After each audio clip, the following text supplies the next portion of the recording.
চুক্তিভিত্তিক কর্মীদের ভবিষ্যৎ কি? বড় সিদ্ধান্ত আসছে, চাকরি থাকবে তো? বরখাস্ত নয়, স্থায়ী সমাধান। আজকের এই ভিডিওতে জানাবো বড় একটা আপডেট এসেছে চুক্তিভিত্তিক কর্মীদের জন্য।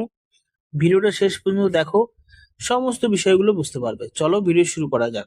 বিস্তারিতভাবে তোমাদের সাথে শেয়ার করব, ভিডিওটা দেখতে থাকবে। চুক্তিভিত্তিক কর্মীদের বঞ্চনার অবসান ও মানবিক আবেদনের দাবি।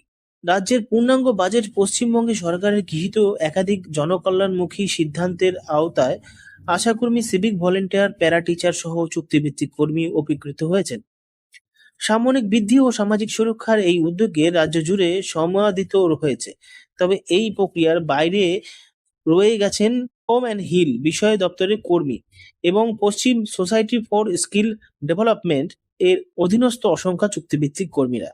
দীর্ঘদিন ধরে গুরুত্বপূর্ণ সরকারি দায়িত্ব পালন করা সত্ত্বেও এই কর্মীর সাময়িক বৃদ্ধি, চাকরির নিরাপত্তা ও সামাজিক সুরক্ষার মতো নিম্নতম সুযোগ থেকে বঞ্চিত।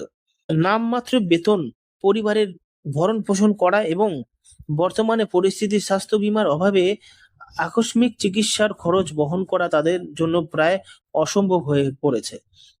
এই প্রেক্ষাপটে সংশ্লিষ্ট দপ্তরের কর্মীরা মাননীয় মুখ্যমন্ত্রীর কাছে মানবিক দৃষ্টিভঙ্গিতে বিষয়টি বিবেচনার আবেদন জানিয়েছে।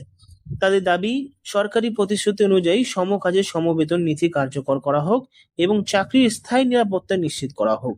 পাশাপাশি সরকারি স্বাস্থ্য বীমার সুবিধা প্রদান করা হলে তারা সামাজিক সুরক্ষা আসতে পারবেন। হাজার হাজার কর্মীর আশা, রাজ্য সরকার তাদের এই ন্যায্য দাবিগুলোর সহানুভূতির সঙ্গে বিবেচনা করবে। এতে কর্মীদের পরিবারের মুখে হাসি ফুটবে এবং সরকারি পরিবারের মান আরো সিঁদুর গতিশীল হবে। তো বিষয়টা তোমাদের বুঝতে হবে, যেটা হলো প্রত্যেকের টাকা বেড়েছে কিন্তু এদের কিন্তু টাকা বাড়েনি। আশাকর্মী, অঙ্গনাদের টাকা বাড়ার পরে এই NHM এ যারা চাকরি করছেন, মানে এগুলো স্বাস্থ্যকর্মী রয়েছে, তাদেরও কিন্তু 5,000 টাকা করে বাড়িয়ে দিয়েছে হঠাৎ করে। এবার এতে যে সমস্ত ডিপার্টমেন্ট, হোম অ্যান্ড হিলস বলতে এখানে কিন্তু অ্যাফেয়ার্স হোম অ্যান্ড হিলস নয়, হোম অ্যান্ড হিলস হলো পুলিশে পড়ে।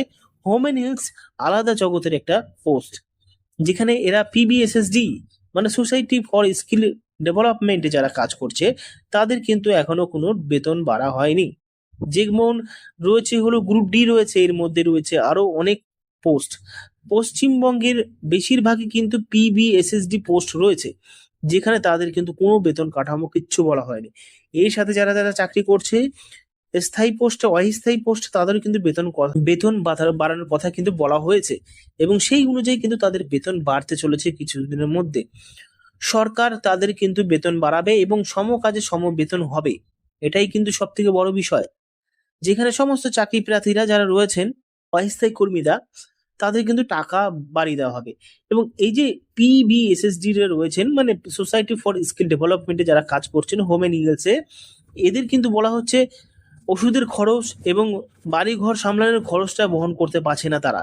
এটা কিন্তু শুভেন্দু অধিকারীর কাছে একটা চিঠি লিখিয়ে দিয়েছিল, সেই অনুযায়ী কিন্তু সেই প্রসেস চলবে এবং তিনি কিছুদিনের মাথায় এদের কিন্তু টাকা বাড়িয়ে দেবে। তো আশা করি বুঝতে পেরেছেন বিষয়টা। এদের কিন্তু চুক্তিভিত্তিক যারা রয়েছেন তাদের কিন্তু টাকা বাড়বে, শুধু এরা নয়, অনেক চুক্তিভিত্তিক রয়েছে পৌরসভা এলাকায় যারা চাকরি করে তাদেরও কিন্তু টাকা বাড়বে।